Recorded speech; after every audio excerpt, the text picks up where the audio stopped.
Saturn motherfucking returns. Let's talk about it. Hi, I'm Jasmine Proctor. I am the host of All Our Parts, and this is my first solo episode in a while. I was feeling nudged to kind of talk about what's been going on because I've had a lot of changes I feel like happened in my life, but I've also had my audience grow, which I'm so grateful for. When I started making this show, I would not have even dreamed that people would be listening to it, and it truly become such a passion. It is something I look forward to doing. I'm so grateful for my guests who take the time out of their day to share their wisdom with me, with my audience. And so yeah, I have loved the journey that All Our Parts has taken me, and I look forward to continuing to see this grow and kind of see what happens with it.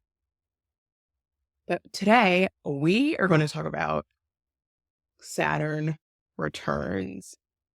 If you are not an astrology girly and you don't know when the Saturn return is, it is a period in your life between the ages of 20 and 30 where Saturn, the planet of responsibility and structure, returns to the same position as it was in the sky when you were born. This period is expected to create a huge shift, lots of introspection, and you are going to experience a lot of transitionary periods in your life. As some of you know, I have had a pretty hectic last couple of years, and so I really thought maybe I experienced a premature Saturn return. Like this year, I would be crushing it, living, thriving, and I mean, I am like living. Thriving's like debatable, but who's really thriving in this like climate that we're in right now? Um, but I am living and I am crashing out like big time. Like if I'm crashing out, it's a hard crash out. Like I'm like, what is going on? What is happening in my life? Why am I feeling this way? Why am I thinking this way? It has been exhausting at times. It has been exciting at times to kind of be able to reflect on the fact that the only person that's holding me back from creating the life that I want is myself. It's been a lot of grief and loss, losing a version of me that I once could not wait to see, losing friends, losing like interests that I used to have, and having to kind of re-explore who I am with a more developed frontal lobe. And there's just so much that has like come with even this last like couple of months. And so I like Saturn returns are pretty real. I think one of the biggest, I've always been a stickler about my time, but I have been almost like very conscientious of how I spend my time, where I spend my time, who I spend my time with. Even when I think about guests to bring on the show, even when I think about potential people like I could collaborate with, I'm like, is this going to fuel me? Is this going to energize me? Is this going to inspire me when I think about time that I spend with my friends? Like, is this going to energize me? Is this like something that I really want to do? Is this something that I feel like I have to do out of obligation or history to this person? And I find myself exploring so many things that I used to like think about, but not in this way. Like I think about the choices that I make and how these choices can impact me 3 years from now, 5 years from now, how this can impact my image. And I am also in a space where I want to be more authentic upfront. And so those two things, when I think about them, like the conscientiousness and the authenticity, used to be really incongruent for me because I used to feel super conscientious about how I showed up. And I would kind of morph how I showed up depending on where I was. So if I was in grad school, I felt like I needed to be serious, needed to show up a certain way. Depending on the friends I was around, I felt like I needed to show up a certain way. And my conscientiousness would shift how I would essentially show up. But now I'm in a conscientious space of I'm not going to change how I'm going to show up. And I get to be thoughtful and choose the spaces that I place myself in. And so it's a big difference to really continue to think about what I look like in the picture that I'm putting myself in. Because a lot of times I look at events that have happened in my life, I've looked at choices that I've made, and I'm like, wow, that like really impacted that person. Or I'm doing this because I think this person deserves better. But I realize I also deserve better. Like I also get to choose. I also get to stand in alignment with my values, with what I believe is important. And if that means the other person doesn't like it, that's not mine to carry. I know you hear it on the internet. How a person responds is not yours to carry. Not going to go Mel Robbins on you all today, but it is true. Like how a person responds to your boundaries, whether they choose to acknowledge them, respect them, how a person responds to the capacity that you have, how the person responds to you is a reflection of where they are in their life. And frankly, I am not in a position where I am going to surround myself with people who cannot meet me halfway. Because I have done a lot of bending in my life. I have been very flexible, very understanding in my life. And if someone could even meet me a quarter, I was like, great, that's all I need to meet you the rest of the way there. And in that process, I was largely abandoning myself. Again, I was shifting how I showed up, shifting my needs to meet that person and maintain that person. And what does that come from? Unstable attachment wounds early on, feeling like I need to beg people to choose me, beg people to stay, not having emotionally capable people growing up. I could go all into it. But the point is, I am not in a space where I am going to meet someone if they can't even meet me at the door.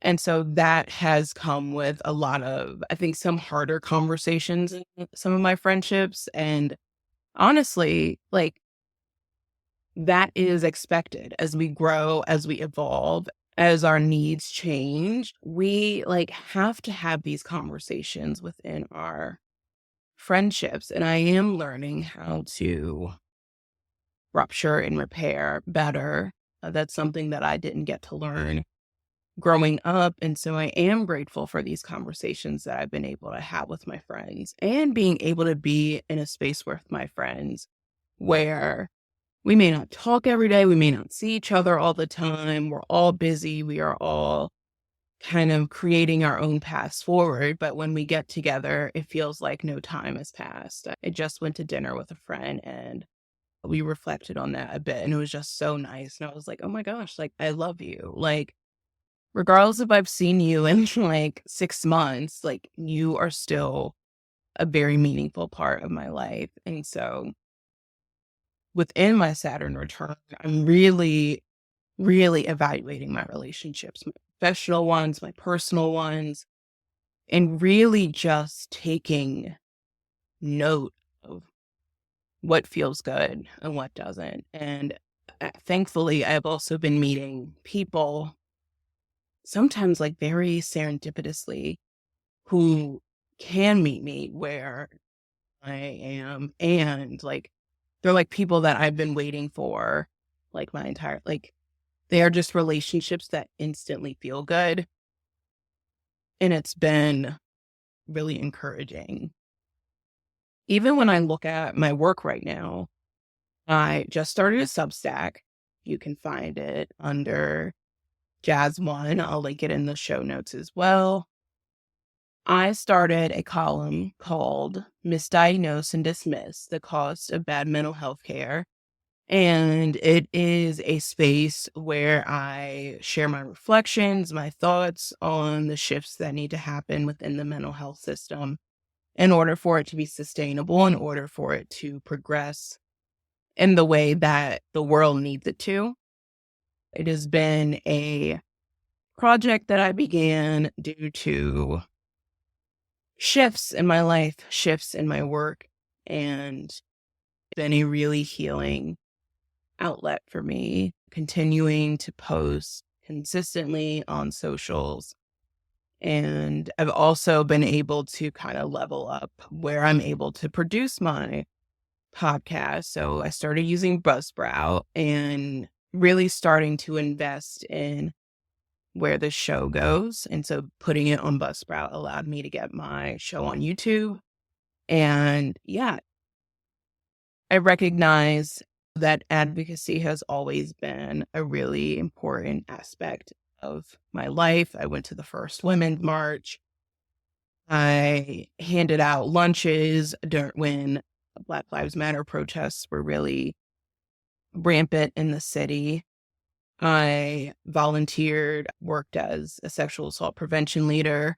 And underground advocacy and showing up for people has always been a very vital part in my life. And I believe through the Saturn return, I am learning other ways and really starting to identify what advocacy looks like in my life long term, how it will take a large shape in my life and my work. It's really excited to be reconnected with that part of myself because in grad school, I mean, you're just tired. You're trying to get through your internship hours. You're trying to do as much of the reading as you can. You're trying to really just survive. And then I'm almost a year into my business starting, which is a huge milestone that I'm grateful for.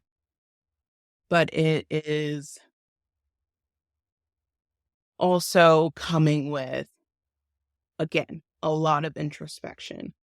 What is my career going to look like? What do I want my relationships to look like, to feel like? What does my relationship to myself look and feel like? I talk a lot about self-abandonment, building self-trust, taking risks.